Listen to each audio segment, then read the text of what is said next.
മംഗളൂരുവിലെ കാർക്കളയിൽ 21-കാരിയെ തട്ടിക്കൊണ്ടുപോയി പീഡിപ്പിച്ച കേസിൽ 2 പേർ അറസ്റ്റിൽ.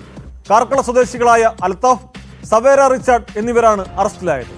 യുവതിയെ കാറിൽ തട്ടിക്കൊണ്ടുപോയ ശേഷം മദ്യത്തിൽ ലഹരിമരുന്ന് കലർത്തി നൽകിയായിരുന്നു പീഡനം.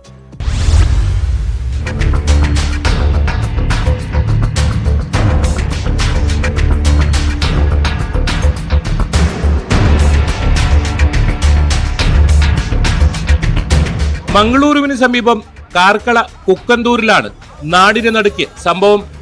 ഇൻസ്റ്റാഗ്രാമിലൂടെ പരിചയപ്പെട്ട യുവതിയെ കാർക്കള ജോഡ്രസ്റ്റെ സ്വദേശിയായ അൽത്താഫും സുഹൃത്തും കാറിൽ തട്ടിക്കൊണ്ടുപോയി മദ്യത്തിൽ മയക്കുമരുന്ന് കലർത്തിയാണ് പീഡനത്തിനിരയാക്കിയത്.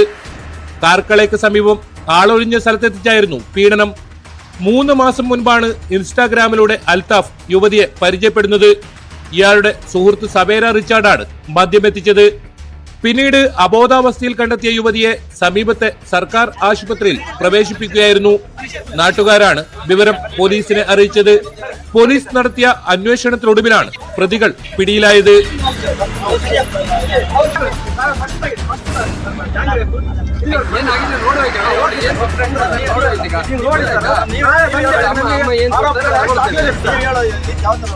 ಈ ಕಾರ್ಕಳ ಟೌನ್ ಪೊಲೀಸ್ ಸ್ಟೇಷನ್ನಲ್ಲಿ ಆಗಿರುವ ಅತ್ಯಾಚಾರ ಪ್ರಕರಣದ ಸಲುವಾಗಿ ಕೆಲವೊಂದು ಸಾಮಾಜಿಕ ಜಾಲತಾಣದಲ್ಲಿ ಕಂಪ್ಲೇಂಟ್ಗೆ ದೂರು ಕೊಟ್ಟಿರುವುದರಲ್ಲಿ ಇಲ್ಲದೇ ಇರುವ ಮಾಹಿತಿ ಮತ್ತು ಮೆಡಿಕಲ್ ರಿಪೋರ್ಟ್ನಲ್ಲಿ ಇಲ್ಲದೇ ಇರುವ ಮಾಹಿತಿಗಳನ್ನು ಹೆಚ್ಚಿಗೆಯಾಗಿ ಮಾಡಿ ಕೆಲವೊಂದು ಎಕ್ಸ್ಟ್ರಾ ಸುಳ್ಳು ಸುದ್ದಿಗಳು ಬರ್ತಾ ಇದೆ.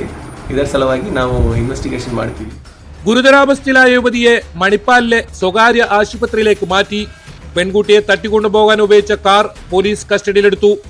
ഇതിനിടയിൽ ഇത്തരത്തിൽ പെൺകുട്ടികളെ പ്രലോഭിപ്പിച്ച് പീഡനത്തിനിരയാക്കുന്ന സംഘങ്ങൾ സജീവമാണെന്നും ഇവരെ പിടികൂടണമെന്നാവശ്യപ്പെട്ട് വിവിധ സംഘടനകളുടെ നേതൃത്വത്തിൽ പോലീസ് സ്റ്റേഷനിലേക്ക് നടത്തിയ മാർച്ചിൽ സംഘർഷാവസ്ഥയുണ്ടായി. കോടതിയിൽ ഹാജരാക്കിയ പ്രതികളെ റിമാൻഡ് ചെയ്തു.